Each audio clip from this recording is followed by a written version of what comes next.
माझी मोलकरीण मला रोज सांगते की मालकीन, नाईट शिफ्ट करू नका, कारण तुमच्या वाट्याची शिक्षा मला भोगावी लागते. एके दिवशी माझी तब्येत बिघडली होती, म्हणून माझ्या जागी दुसऱ्याला ड्युटी देऊन मी अचानक घरी आली. त्यामुळे माझ्या खोलीतून फक्त किंचाळण्याचा आवाज येत होता. पण माझे पती घरात नव्हते. मग घरात कोण होते? मी खोलीचा दरवाजा उघडला. समोरचे दृश्य पाहून माझं मन हादरलं, कारण खोलीत माझी धाकटी मुलगी आणि मोलकरीण होती. माझ्या अनेक दिवसांपासून लक्षात येत होते की ती मोलकरीण माझ्याकडे वारंवार यायची आणि काहीही न बोलता ती माघारी फिरायची. कदाचित तिला माझ्याशी काहीतरी बोलायचे असेल. असे 3-4 वेळा करताना मी तिला विचारले, पायल, सर्व काही ठीक आहे का? मला वाटलं कदाचित तिला पैशांची गरज असेल, कारण हा गरीब लोकांचा प्रश्न असतो. त्यांना फक्त पैशांची गरज असते. म्हणून मी तिला विचारले की तुला पैशांची गरज आहे का? तर पायल म्हणू लागली, नाही नाही मॅडम, मला पैशांची गरज नाही. त्यापेक्षा मला तुमच्याशी आणखी काही बोलायचे होते. तिच्या चेहऱ्यावर मला काळजीच्या रेषा स्पष्ट दिसत होत्या. मी तिला म्हणाली, पायल, मला लवकर सांग, मलाही हॉस्पिटलला जायला उशीर होतोय. तर पायल म्हणाली की मला फक्त एवढेच सांगायचे आहे की तुम्ही नाईट शिफ्ट करू नका. मी नाईट ड्युटी करू नका असे म्हणण्याचा अर्थ काय? असा विचार करत मी तिच्याकडे आश्चर्याने आणि थोड्या रागाने पाहिले. शेवटी मला हा सल्ला देणारी ती कोण होती? ती काही न बोलता पटकन तिथून निघून गेली. मला वाटले की मी गेल्यावर कदाचित तिला घराची आणखी कामे करावी लागतील, म्हणूनच ती असं म्हणत होती. असो, काही दिवसांपासून मला तिच्या वागण्यात थोडा बदल झाल्याचे जाणवत होते. म्हणून मला वाटले की मी तिच्यावर लक्ष द्यायला पाहिजे आणि शेवटी तिच्या मनात काय चालले आहे ते शोधले पाहिजे. बरं, त्या दिवशी मी हॉस्पिटलला निघून गेली. मी आधी फक्त दिवसाची ड्युटी करत होती, पण गेली 4 वर्षे मी नाईट शिफ्ट करू लागली आणि मला त्यात काही अडचण नव्हती, कारण आता मुलं मोठी झाली होती. पायलला मी पूर्ण वेळ कामावर ठेवले होते की ती रात्रंदिवस आमच्या घरीच असायची आणि संध्याकाळी माझा नवराही घरी जायचा. त्यामुळे मला काही काळजी नव्हती. पण गेल्या काही दिवसांपासून मला पायलबद्दल विचित्र विचार यायला लागले होते. ती कदाचित माझ्या पाठीमागे काहीतरी चुकीचे काम करत असेल. अनेकदा माझ्यासारख्या बायकांकडून ऐकायला मिळायचे की एखादी बाई आपल्या घरातील मोलकरणीच्या हातात घर सोडून कामाला जात असे. त्यामुळे तिच्या नवऱ्याचे तिच्या मोलकरणीसोबत प्रेम संबंध झाले आणि त्यांनी गुपचूप लग्नही केले होते. ही बातमी ऐकली तेव्हापासून मला कोणत्याही क्षणी शांतता मिळत नव्हती. एकीकडे मला माझ्या नवऱ्यावर पूर्ण विश्वास होता की तो माझ्यासोबत असं काही करू शकत नाही, आणि माझाही त्या मोलकरणीवर विश्वास होता, कारण ती खूप सभ्य स्त्री होती. पण मग मी विचार केला की कोणाला बदलायला किती वेळ लागतो. मी सकाळी उशिरापर्यंत माझ्या पतीवर आणि मोलकरणीवर लक्ष ठेवायचे ठरवले. मी सकाळी उशिरापर्यंत झोपायची, त्यामुळे पायलने तयार केलेला नाश्ता करून माझे पती कामावर जायचे. मग मी ठरवले की मी स्वतःच उठून त्यांच्यासाठी नाश्ता बनवायला पाहिजे.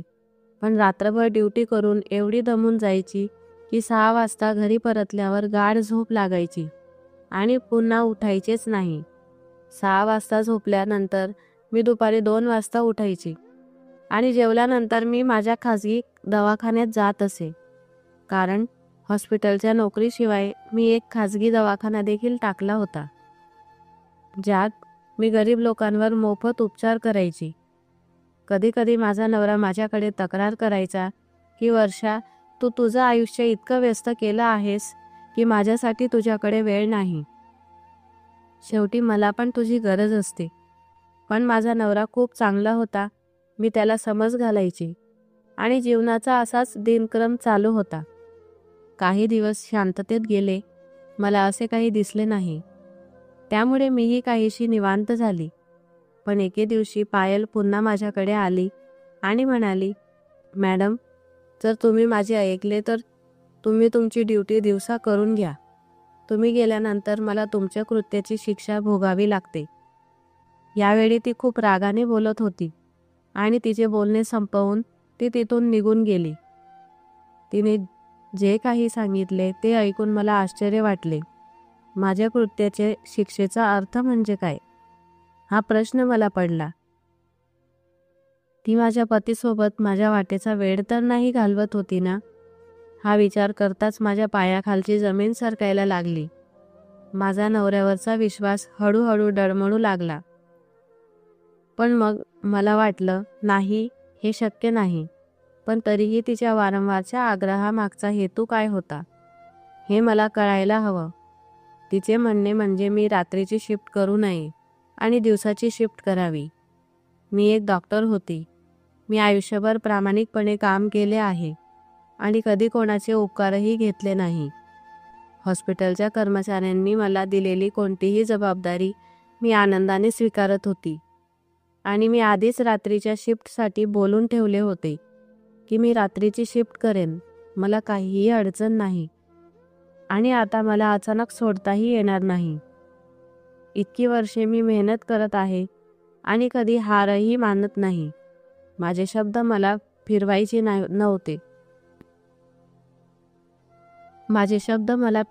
नव्हते. कारण संपूर्ण स्टाफचा माझ्यावर खूप विश्वास होता. पण मला माझं घर असं उद्ध्वस्त करायचं नव्हतं.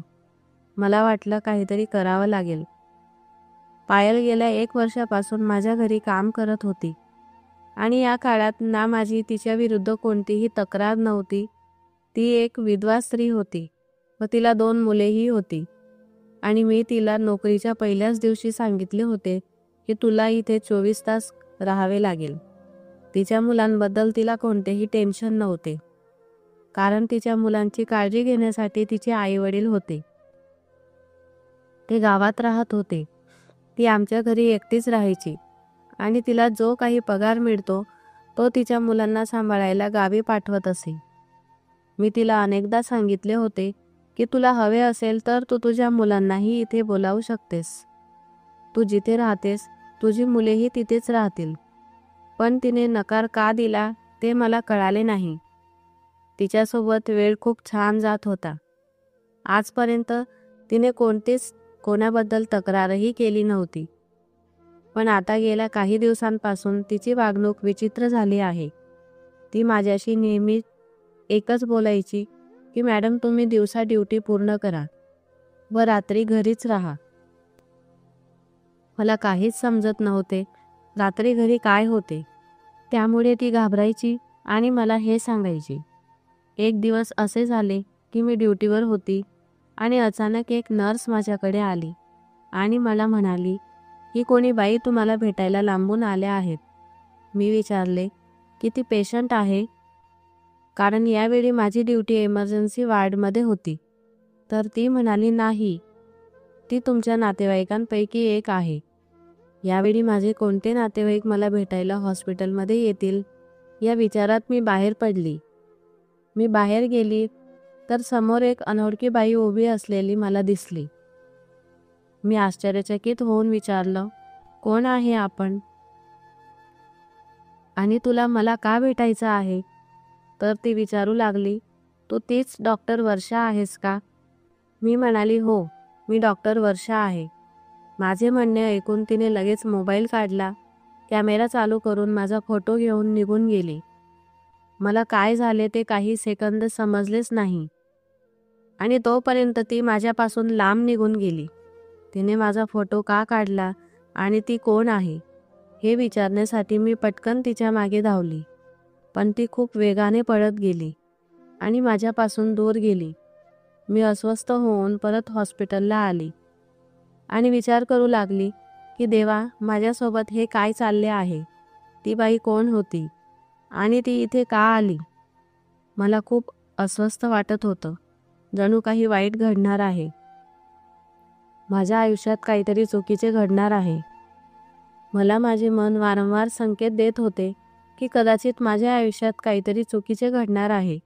मला माहीत होते की मी माझ्या कुटुंबाकडे आणि माझ्या पतीकडे खूप दुर्लक्ष करत आहे, कारण रात्रीची ड्युटी खूप थकवणारी होती आणि मी सकाळी उशिरापर्यंत उठत होती व माझे पती मी उठायच्या आधीच ऑफिसला निघून जात असे. आणि मी रात्री ड्युटीला जायला निघाल्यावर माझे पती ऑफिसमधून येत होते. आयुष्य विचित्र झाले होते. मी माझ्या पतीशी बऱ्याच दिवसापासून व्यवस्थित बोललीही नव्हती. हे लक्षात येताच मी ताबडतोब माझा मोबाईल काढून माझ्या पतीला फोन करू लागली. निदान फोनवर तरी बोलायला हवं. पण माझे पती माझा फोन उचलत नव्हते. मग मी त्यांच्या ऑफिसच्या नंबरवर कॉल केला आणि त्यांच्या सेक्रेटरीने मला सांगितले की ते गेल्या अनेक दिवसांपासून ऑफिसमध्ये येत नाहीत. सेक्रेटरीने जे सांगितले ते ऐकून मला आश्चर्य वाटले. तो ऑफिसला जातोय की नाही याची मला कल्पना नव्हती. पण त्रासदायक गोष्ट म्हणजे तो रोज ऑफिससाठी घरून निघायचा. मग तो असा कुठेही कसा जाऊ शकतो? दुसऱ्या दिवशी मी घरी सांगितलं की मी आज सुट्टी घेणार आहे. असे सांगितल्यावर सगळ्यांना खूप आनंद झाला. खास करून माझ्या मोलकरणीला खूप आनंद झाला. तिच्या चेहऱ्यावर खऱ्याखुऱ्या आनंदाचे भाव दिसत होते. मी रात्री जेवण करून असेच बाहेर फिरायला निघाली तेव्हा पायल फोनवर कोणाशी तरी बोलत होती की मॅडम आज घरी आहेत. सुदैवाने आज माझा जीव वाचला, नाहीतर मी त्यांच्या वाट्याला आलेली शिक्षा भोगतच मरून गेली असती. मी तिच्याजवळ गेल्यावर तिने पटकन घाबरून फोन बंद केला आणि मी तिला विचारलं, तू कोणाशी बोलत होती? ती म्हणाली, फक्त आईला माझ्या मुलांची तब्येतीबद्दल विचारत होती. आता मला पायलबद्दल शंका वाटू लागली होती.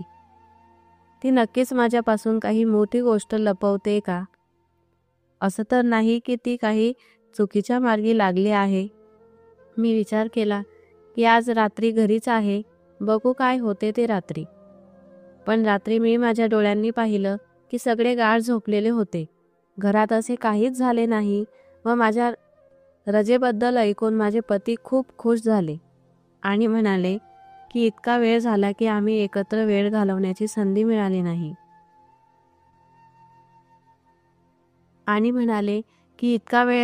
आम्हाला एकत्र वेळ घालवण्याची संधी मिळाली नाही. मलाही वाटू लागले की रजेवर आहे म्हणून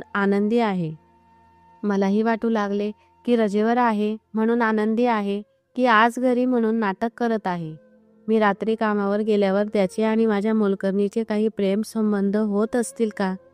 हे शक्य आहे का? हे पाहण्यासाठी त्याच्याकडे शंकेच्या नजरेने पाहत होती. म्हणूनच ती मला घरी राहायला सांगते का? मला एक मुलगी आणि एक मुलगा होता. मुलगी कॉलेजमध्ये शिकत होती. मुलगा लहान होता आणि तो शाळेत जात होता आणि या घरात आम्ही फक्त 4 लोक होतो व आम्हाला एकच मोलकरीण पुरेशी आहे. म्हणून मी पायलला सोडून इतर कोणालाही कामावर ठेवण्याचा कधीच विचार केला नाही. माझ्या कुटुंबातील सदस्यांना दुसरी मोलकरीण ठेवण्यास कधीच सांगितले नाही आणि माझ्या कुटुंबातील सदस्य पायलचे कौतुक करायचे. तिची कोणालाही अडचण नव्हती, तर दुसरी मोलकरीण ठेवायची गरजच पडली नाही. त्यामुळे मीही निश्चिंत होती. पण काही दिवसांपासून माझ्या लक्षात येतं की पायल आणि माझी मुलगी प्रिया एकमेकांसोबत जास्त प्रेमाने राहू लागले होते. कधी ती तिच्या कमरेला हात घालून उभी राहायची तर कधी ती तिच्या गालाला हात लावायची. हे बघून मला खूप विचित्र वाटत होतं की ती पायलवर एवढं प्रेम का करू लागली होती. प्रिया पायलच्या जवळ जाण्याचा प्रयत्न करायची आणि तिच्यावर प्रेम करण्याचा प्रयत्न करायची, मात्र पायल तिच्यापासून दूर पडत असे. बरं, त्या दिवशी मी रात्रंदिवस घरीच राहिली होती. मी दवाखान्यातही गेली नव्हती. मला काहीच वेगळं वाटलं नव्हतं. बाकी माझी मुलगी प्रिया पायलच्या खूप जवळ जाण्याचा प्रयत्न करत होती, पण कदाचित मी घरी राहत नाही त्यामुळे ती पायलच्या प्रेमात पडली असावी आणि मला काही अडचणही नव्हती. मी घरी राहून पायल जे सांगत होती ते बघण्याचा प्रयत्नही केला होता, पण तसं काही नव्हतं. आता आतून चिडचिड झाली होती. मला वाटलं पायलचं नाटक कधी संपेल माहीत नाही, म्हणून दुसऱ्या दिवशी पुन्हा माझ्या नित्यक्रमानुसार नाईट ड्युटी सुरू केली. 2 दिवसांनी मी सकाळी लवकर उठली, कारण मला संध्याकाळी एका मैत्रिणीच्या वाढदिवसाच्या पार्टीला जायचे होते. म्हणून मी भेटवस्तू आणावी असा विचार करत बाजारात गेली. तिथे मला एका ठिकाणी थांबावे लागले, कारण समोरच्या दृश्याने मला दगड बनवले होते. कारण माझे पती दवाखान्यात जात होते. त्यांना दवाखान्यात जाण्याची काय गरज होती? तो तर पूर्णपणे ठीक होता आणि त्याला कोणतीही समस्या नव्हती.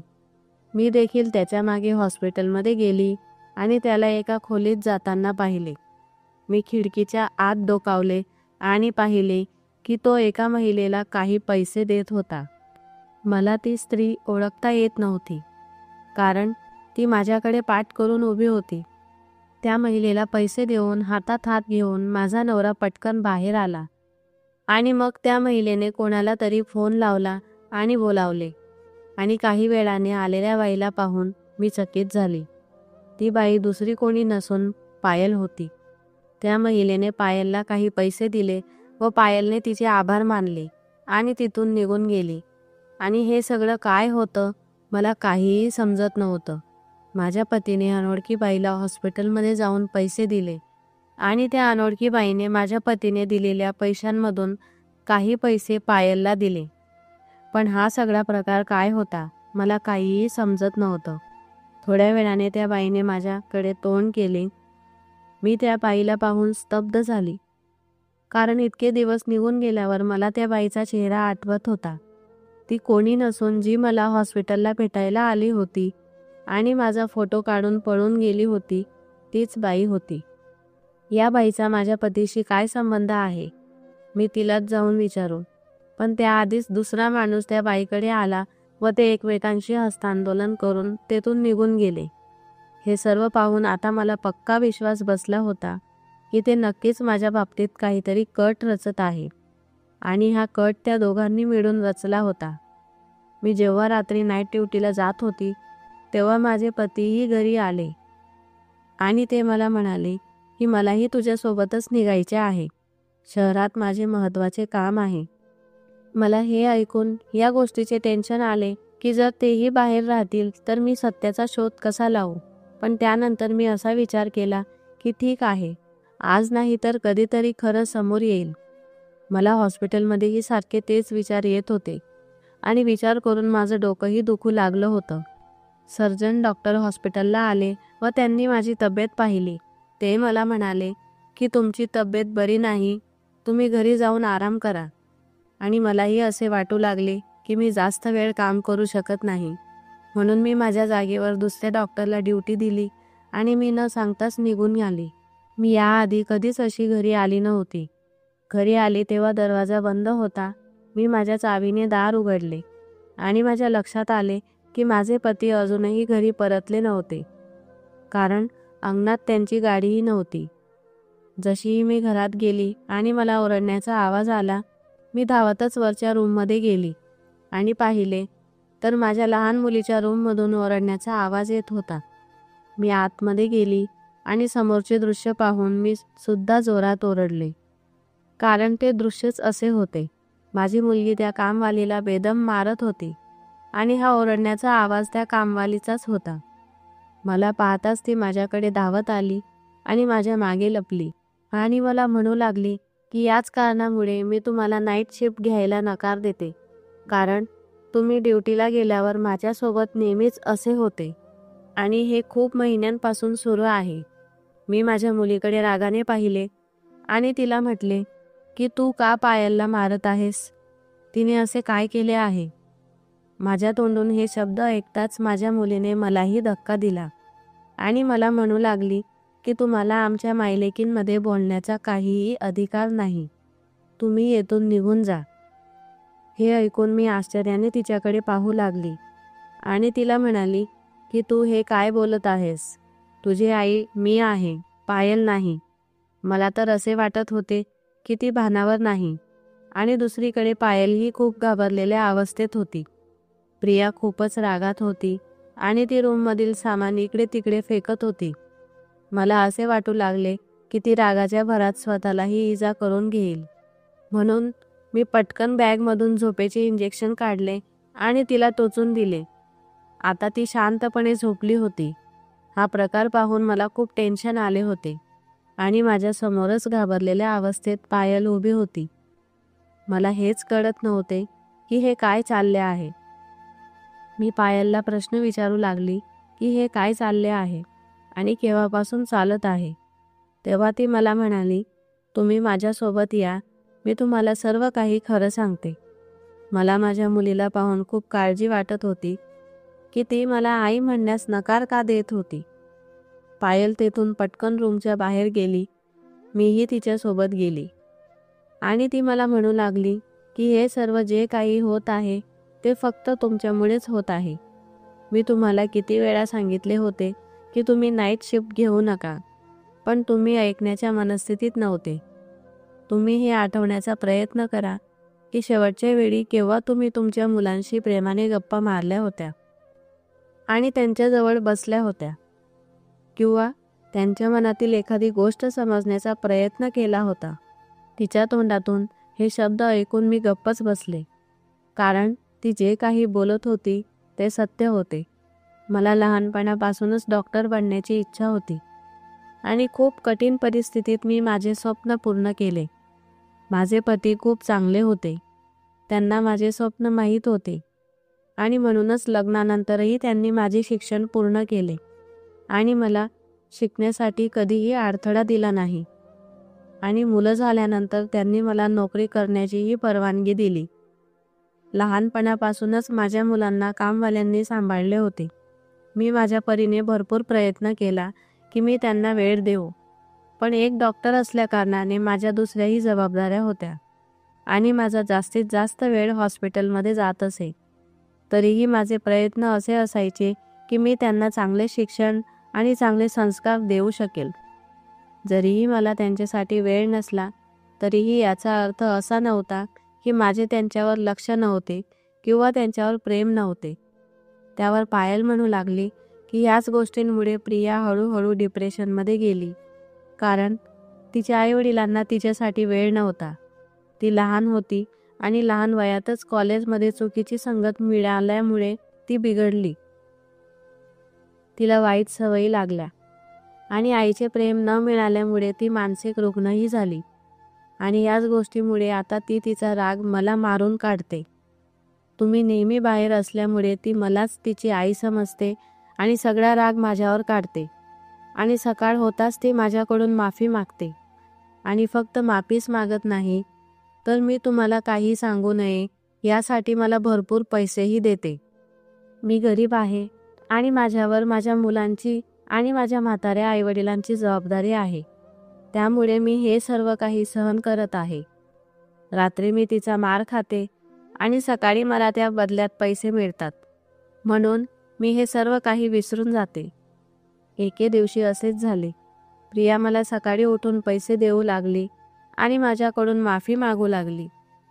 तेव्हा मी रागाच्या भरात तिला म्हणाली की तू माझ्यावर खूप अन्याय करत आहेस आणि यामुळे आता मी तुझ्या आईला सर्व काही खरं सांगणार आहे.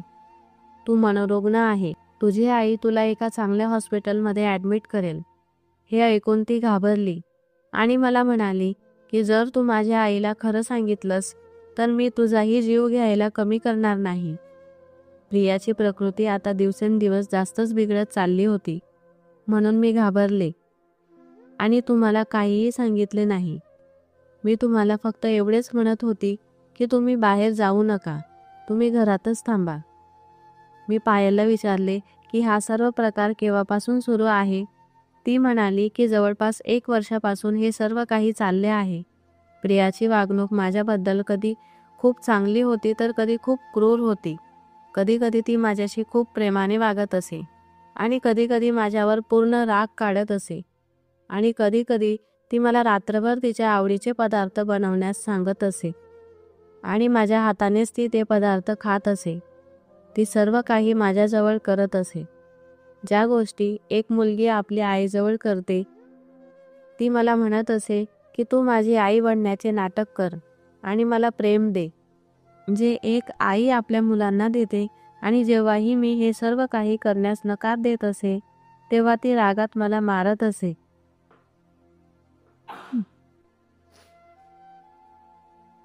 मला आता समजत होते की पायल मला नेहमी असे का म्हणत असे की तुमच्या वाटेची शिक्षा मला भोगावी लागते. कदाचित तो सर्व राग माझ्यासाठीच असायचा, जो राग माझी मुलगी पायलवर काढत होती.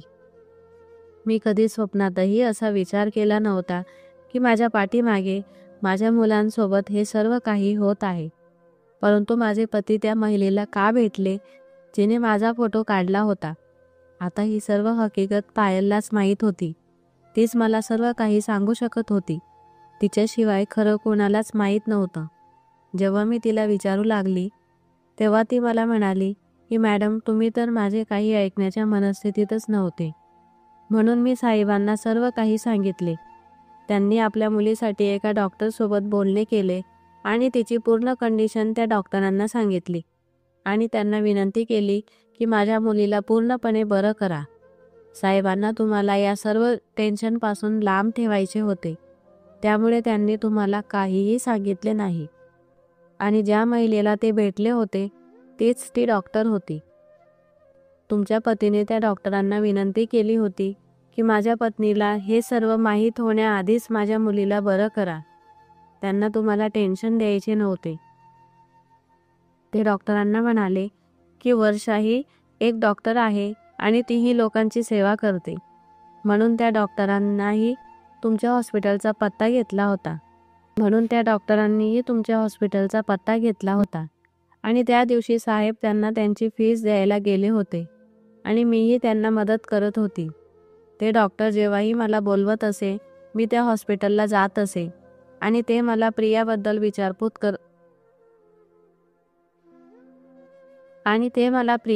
विचारपूस करत असे. आणि असेच एके दिवशी तुम्ही आम्हाला पाहिले. त्या डॉक्टरने मला सांगितले की मी तुझ्या मालकिनीचे काही फोटो घेतले आहेत. ते ऐकून मला आश्चर्य वाटले आणि मी त्या डॉक्टरांना म्हणाली की तुम्ही माझ्या मालकिनीचे फोटो का घेतले आहे? तेव्हा ती म्हणाली की मला तुझ्या मालकिनीच्या मनात शक निर्माण करायचा आहे, कारण जेव्हा तिच्या मनात शक तयार होईल तेव्हा ती आपल्या कुटुंबाकडे लक्ष देण्याचा प्रयत्न करेल. मी तुझ्या मालकिनीला सत्य सांगू शकत नाही, कारण तुझ्या मालकाने मला नकार दिला आहे. त्यामुळे मला ही ट्रिक वापरावी लागेल. पायलच्या तोंडून हे सर्व ऐकल्यावर मला स्वतःची लाज वाटू लागली. मला खूप पश्चाताप होऊ लागला की मी स्वतःच्या स्वार्थासाठी माझ्या कुटुंबाकडे दुर्लक्ष केले. मला 2 मुलं होती आणि ते कसे लहानाचे मोठे झाले मला हेही कळाले नाही, कारण आधीपासूनच मी कामात व्यस्त होती आणि माझी मुलगी लहानपणापासूनच एकटी राहू लागली, पण मी तिच्यावर कधीही लक्ष दिले नाही. त्यावेळी मला हे सर्व कळाले नाही. आता माझ्या लक्षात आले आहे की आईवडिलांनी करिअरच्या मागे एवढेही वेडे होऊ नये की आपल्या मुलांवर पूर्णपणे दुर्लक्ष होईल. माझ्या पतीचे माझ्यावर खूप प्रेम होते, त्यामुळे त्यांना मला त्रासात पाहायचे नव्हते. त्यामुळे त्यांनी मला या सर्व गोष्टींपासून लांब ठेवले. आता मी काही दिवसांसाठी सुट्टी घेतली होती आणि माझ्या मुलीसोबत वेळ घालवू लागली. माझा प्रयत्न एवढाच होता की माझी मुलगी आधीसारखी बरी व्हावी आणि त्यानंतर मी माझी ड्युटीही दिवसा करून घेतली, कारण उरलेला वेळ मला माझ्या मुलांसाठी द्यायचा होता. आणि अशा प्रकारे आम्ही सर्वांनी मिळून तिला ठीक करण्याचा प्रयत्न केला व ती बरी झाली. तर मित्रांनो, मला अपेक्षा आहे की आजची कथा वाचून आपल्याला नक्कीच आपल्या जीवनात काहीतरी उपयोग होणार आहे, कारण आजची कथा म्हणजे आजची परिस्थिती आहे. तर तुम्हाला ही कथा कशी वाटली आणि त्याबद्दल तुमचे काय मत आहे हे कमेंट करून नक्कीच कळवा.